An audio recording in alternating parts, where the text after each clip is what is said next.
some Matthew Golden. All right, we got another article here on Matthew Golden, and I was just kind of trying to think of a comp for Matthew Golden, and the best one that I come up with when you really watch his tape, yes, he's a speed demon, but for me, he kind of reminds you of Greg Jennings. He reminds you of a faster Greg Jennings. Greg Jennings wasn't the biggest receiver, right? He wasn't. What's up, Nick? Nick finally caught a show live, my man.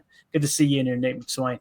You know, Greg Jennings wasn't the fastest, but he had a knack with the footwork, the release package he had. He could beat you deep. If you don't believe me, go back and watch. I think it was the Monday Night Football game against Denver where Favre hit him in overtime, first play of overtime for the Tutter to win the whole thing.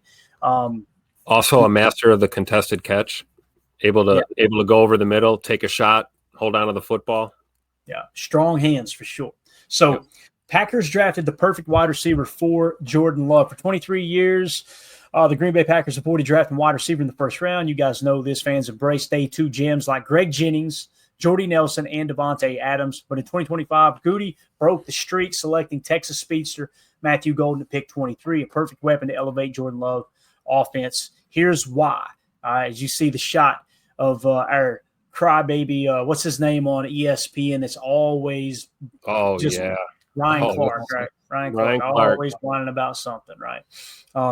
The missing piece, the 2025 Packers offense is dynamic with Jordan Love leading versatile receivers like Christian Watson, Jaden Reed, Romeo Dobbs, and Dontavion Wicks, yet it lacked one thing, a true speedster that possesses short burst quickness as well.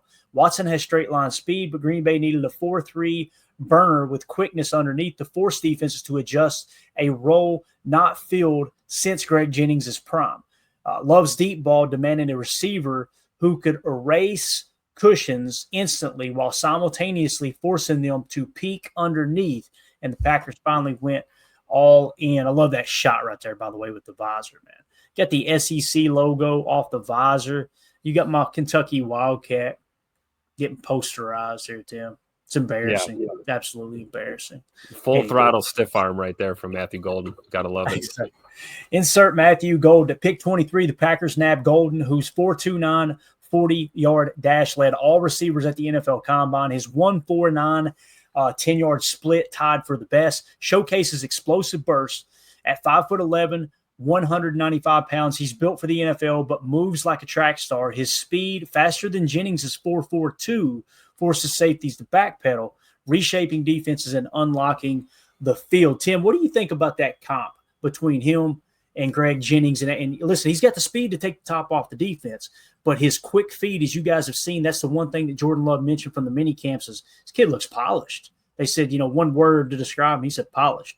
Good route runner, strong hands. He reminds me of Jennings, but again, like they said, Jennings 4.42 and our boy Matthew Golden 4.29, man. What do you think? Yeah, a little bit faster, and I would argue maybe Matt Golden's a little more polished as a rookie than even Greg Jennings was coming into the NFL. So it's a lot to be excited about. I think it's a fair comp. I think it's a natural comp for us Packer fans to make. We're not that far removed from Greg Jennings playing some damn good football for us, despite whatever back and forth extracurricular was going on with him and 12 during his time here. Those guys found ways to win football games and get it done. But I think when you're talking, all BS aside, you're just talking about, X's and O's or, player comparison. I see a lot of Matt Golden in Greg Jennings and vice versa. But I do think that, much like we said when Scoot was drafted, we made a lot of comparisons, between other Packers and him. And, I always of the frame of mind that, he's the next him, Matt Golden is the next Matt Golden. There's no one else like him. But when you're talking about prototypical player or body type, receiver type, I think it's legit to compare him to a young Greg Jennings in his prime for sure. Yeah. AFAM in the chat says AFAM holds his breath when Love chucks a deep ball. I bet AFAM throws up in his mouth when he sees that stat every time that Jordan Love led the league in completions of 20-plus air yards or more, Tim, with 24 of all quarterbacks while battling 3 injuries. AFAM, man, it's got to suck. AFAM, I'm calling your mom. You're talking crap about my quarterback again, man. I'm going to call your mom. AFAM's the only one I know that we could be breaking down the excitement of a first-round receiver for the first time in 23 years or however long it was.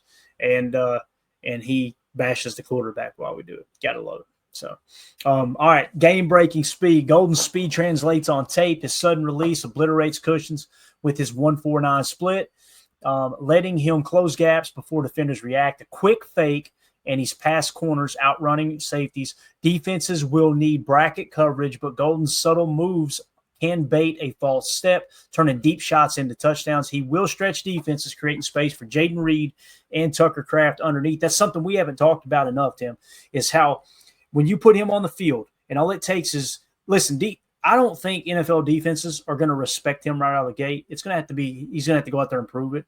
But once he stretches the defense once or twice, Tim, and they start to roll a little bit of cut, like, okay, you can handle this one or two ways. You can bracket cover with the safety over the top a little bit, or you can give your corner about 3 or 4 yards extra. That's what they did in college last year. And poor Quinn Ewers could not throw the ball far enough to keep him in stride. You could see Matthew Golden having to pull up the entire time. But the fact that once you hit on a couple of those, Tim, whether it's a post, a deep climb, or just a non-fade to go, it's really going to open things up underneath for Jaden Reed and Tucker Kraft. Now, I personally like that trips left, nub right look, where you can have Jaden Reed running the climb. You can have in the number 2, you could have our boy Matthew Golden running the go route. And then you could have Romeo or whatever other receiver running your deep dig. And what you do is you get 2 on a dagger slot cross combo. You can get 2 targets working across the front side of the quarterback, right? You can get your speed demon and Matthew Golden stretching the field vertically to open up space underneath or give you a one-on-one shot there.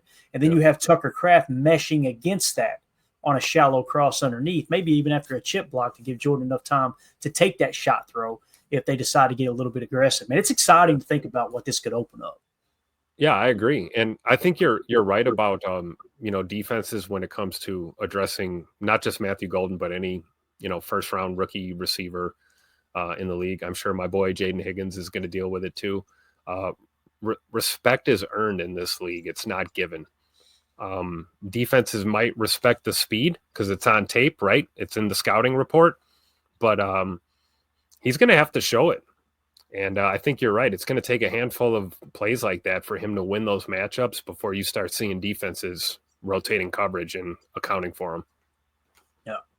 H.E. Solder says if they can get Golden and Watson on the field at the same time, oh boy. And that's the thing too, Solder, is like, we kind of talked about, and I know you were in here the other night, we did the Savion Williams breakdown of how he can play that wing back. He can handle some of the underneath stuff in the jet sweeps and things that Christian Watson did his rookie year and on into his career a little bit deeper.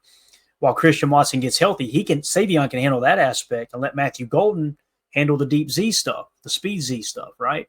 And then once you get Christian Watson back, man, I mean, that's when it's going to come down to who do you take off the field? I guess you take off Romeo Dobbs. Right? The thought of it potentially being, if he's healthy, Christian Watson and Matthew Golden on each side of the field with Jaden Reed in the slot or the F and Tucker Kraft in the Y, Josh Jacobs in the backfield, man, sky's the limit.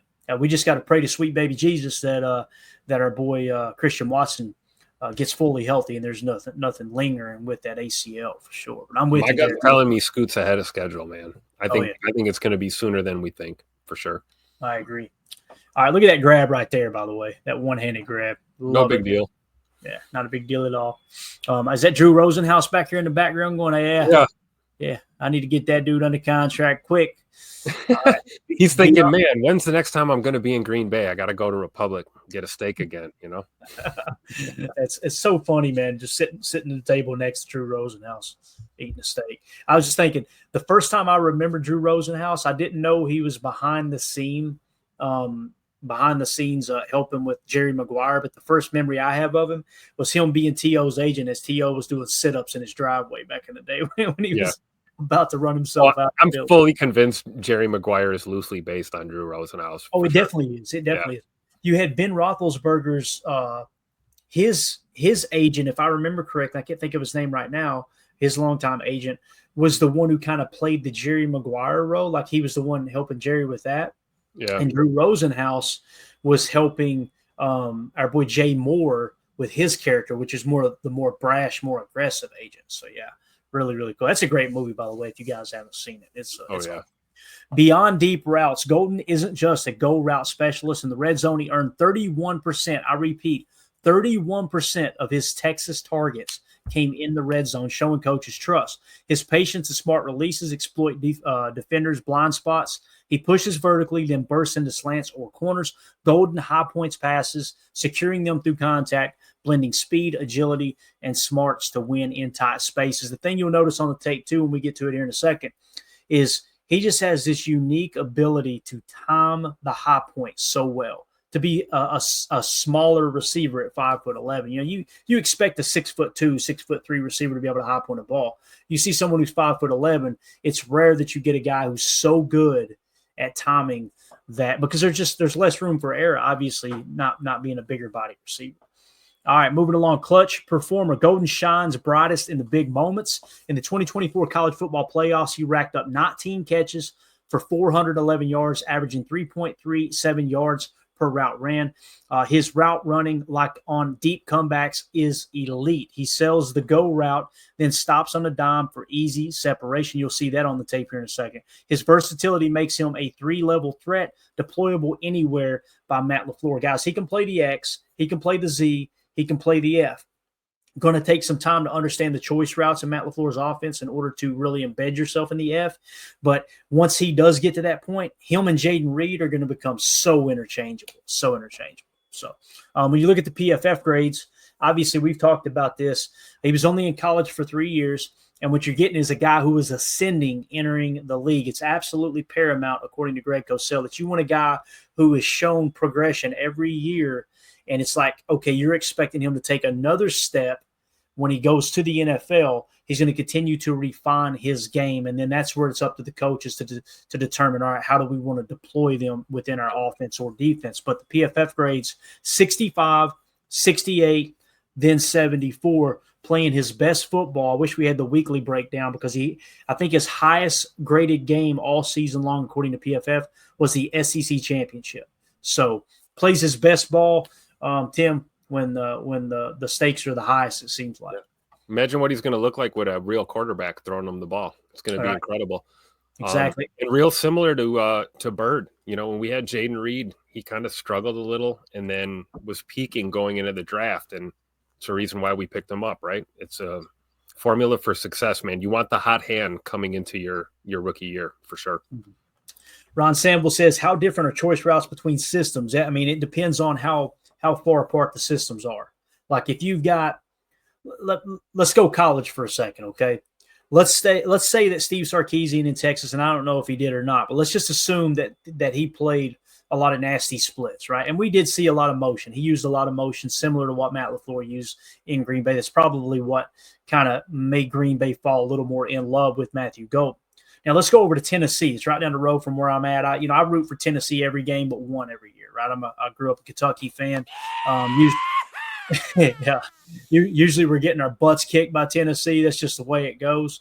But Tennessee and Josh Heupel's offense, he came from, I can't remember what school it was he came from. I know he's an Oklahoma alma mater. There was another school that he coached at for a short time. Might have been Wyoming or something like that. I could be wrong there. Nonetheless, he uses a lot of Baylor splits. When we say nasty splits, that means the receivers are lined up inside the numbers, right? A normal split is typically outside the numbers, like an even space between the numbers and the sideline. With Baylor splits, you're putting them right up on the out-of-bounds line. And what Josh Heupel does there in that offense is he doesn't have a whole lot of choice routes baked into his offense. It's more of an RPO or an RPR read system. And what he'll do is put those guys in those Baylor splits, Tim, and then that forces a light box for his running game. That's why you've seen their running back be so effective last year. I think they beat Florida at home. They beat Alabama on the road. Obviously, they made it to the playoff. They use a lot of, to answer Ron's question, I'm getting to the answer in a second. They use a lot of those Baylor splits as opposed to nasty. So, Ron, if you've got choice routes baked into your offense, it's going to be much different with a Baylor split than a nasty split. And with nasty splits, you play inside out. With Baylor splits, you play outside. You're outside in, yeah. Do you think the route tree is a little bit more limited too? If you're in a Baylor split, you're that far to the boundary. You're running a go, you're running a curl, you're running a post maybe. Yeah, or a cross or something. unless you cheat motion inside, there's limited space on that sideline, right, Tim? It eliminates the outs, the hitches, all those things, right? The comebacks. So, very well said there. You're kind of creating an extra defender for that defense, being that close to the sideline. Right. And to answer your question, Ron, I think based off the tape that I've seen with Texas, he should have a pretty good grab or a similar. The point was he's going to be much more prepared for Matt LaFleur's choice routes based off how they lined up at Texas, as opposed to if he went to somewhere like Tennessee, if that makes sense. So there you go. Coach Lynn says Baylor split, go route, hitch, slant, and come back. Yep. There you go.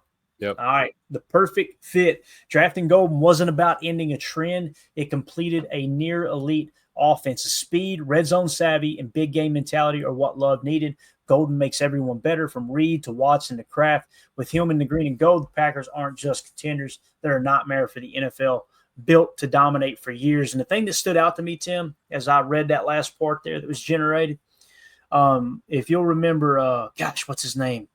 Dan Orlovsky. When we drafted Matthew Golden, I remember we were back at the Airbnb. We had just wrapped up our show, our first night of draft coverage, and we were getting ready to bed down for the night. And I went to my phone and scrolled through Twitter, and there's Dan Orlovsky in a hotel lobby somewhere recording himself going, man. Yep. Packers just crushed the draft. Yep. He said, man, Green Bay, he went, this offense is going to be scary.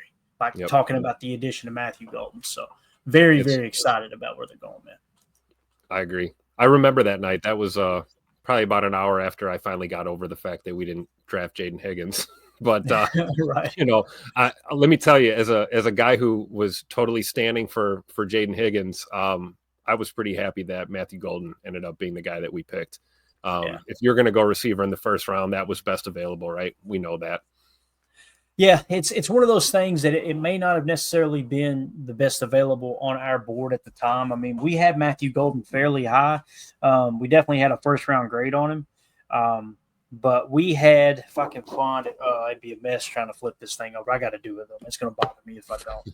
Let's do it. Let's take a look. Yeah, we had a little bit lower of a grade on him, but I'm just wondering what Goody's board looked like. Oh, yeah, he first-round grade all the way. There's for sure. For sure. And I think we still had a first-round grade on Golden. I just don't think we had him. Oh, we definitely did. Going as high as he did, yeah. Yeah, so here was the order that we had the wide receivers. Tet McMillan 1, Emeka Egbuka 2, Luther Burden 3, Matthew Golden 4. Yep. We had Jaden Higgins 5, Trey Harris 6, Jack Besh 7th. Yep. So, again. So, in the words of the wonderful Hall of Famer Brett Favre, his receiving is tough. Exactly. And he had 3 emojis on it, which is kind of like, all right, this is a guy that's probably going to be a target for the Packers. I remember, too, you can go back and watch the live stream. We went around the horn. Who do we think it is? Who do we think it is? I said, I think it's Matthew Golden there. It makes all the sense in the world. Now, I said that and thought, they're not going to do it, though. We all thought that, right? We all thought for sure we were going O-line or something, or D-line in the first round. And, big shout out to the Packers, man. Yeah. They made history for sure. All right, boys, let's do it. Chalk talk. Matthew Golden. We covered some of these plays earlier as soon as we drafted him. Now as the dust is kind of settling,